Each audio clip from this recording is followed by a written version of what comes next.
Ukraine में फिलहाल 20,000 हिंदुस्तानी फंसे हैं और उनमें से कई इस वक्त बंकरों में रहने पर मजबूर हैं। रूस के लगातार हमलों के बीच किन हालात में रह रहे हैं हिंदुस्तानी तलबा, इसके एक्सक्लूसिव तस्वीरें आपको दिखाते हैं जो कि यूक्रेन के ओदेसा शहर की है।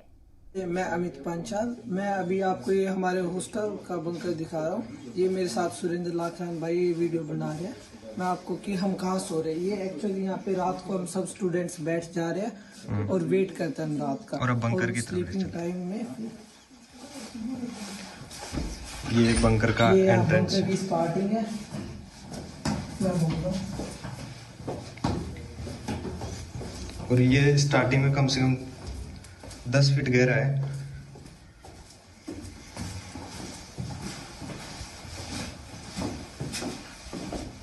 और हाइट होगी इसकी अमित कितने फीट होगी?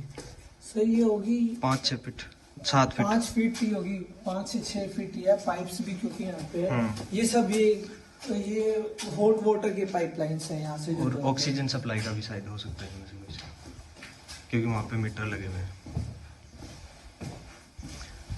और ये यहाँ से फिर शॉर्ट हो जाता है बंकर। ये यहाँ पे जाके फिर इसमें काफी सारे रूम्स है। एक ही यहाँ पे रूम है जो कि अभी बंद है क्योंकि स्ट्रेंथ ज्यादा नहीं है। आगे भी रूम्स है बट अभी एक्टिव ये रूम है हमारा जहाँ पे हम 5 नंबर चैम्बर में हम रात को सोए थे सारे इंडियंस। तो ये रूम है। फिर यहाँ पे हम सो रहे हैं, सब स्टूडेंट्स रात को इकट्ठे हो रहे हैं। और ये दिन में यहाँ पे काम चल रहा है। जैसा आप आवाज भी सुन रहे हो, पाइप में पानी यहाँ से जा रही है। गर्म पाइप लाइन से जो इनकी है पूरे यूक्रेन में ये फैली हुई है। हाँ जी, तो ये देख रहे हो आप मैट्रेस वगैरह, ये कुछ 7 फीट का होगा, 7 से 8 फीट का ये कुछ है। 8 फीट का। और मोटे मोटे बीम है इनके बहुत। हाँ जी, लग तो रहा है कि ऑलमोस्ट सेफ है बट ये हॉस्टल का जो बेसमेंट हुआ है उसी को इन्होंने बंकर अभी बनाया हुआ है या फिर बंकर की तरह बनाया हुआ है ऑलरेडी। हाँ पहले से प्री प्लान्ड है, टेम्परेरी हो सकता है। और यहाँ पे सोए थे हम दोनों रात को और सारे बाकी स्टूडेंट्स। अभी सब स्टूडेंट्स अपने रूम्स में है क्योंकि मतलब दिन में उनको खाना बनाना या कुछ खा रहे हैं। अभी जैसे वो फ्री होगी सब यहाँ पे आ जाएंगे अपना सामान लेके। और ये वाटर वगैरह हमने इकट्ठा किया यहाँ पे पीने के लिए इन इमरजेंसी।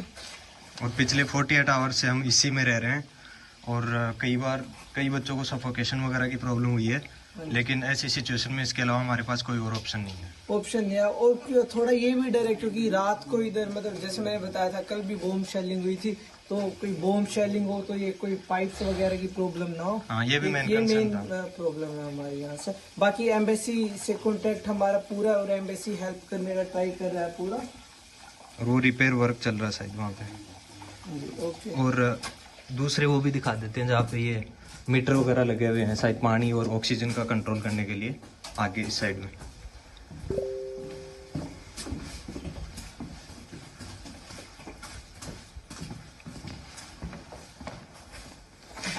तो आगे जो चैम्बर है उसमें कुछ मीटर वगैरह लगे हुए हैं, शायद वो ऑक्सीजन या सप्लाई के लिए हैं, तो वो दिखाते हैं आगे। वैसे कई जगह पर ऐसे भी ये लगे हुए हैं, ये पता नहीं पानी का है किस चीज का कंट्रोल करने के लगे हुए हैं। ओके बस।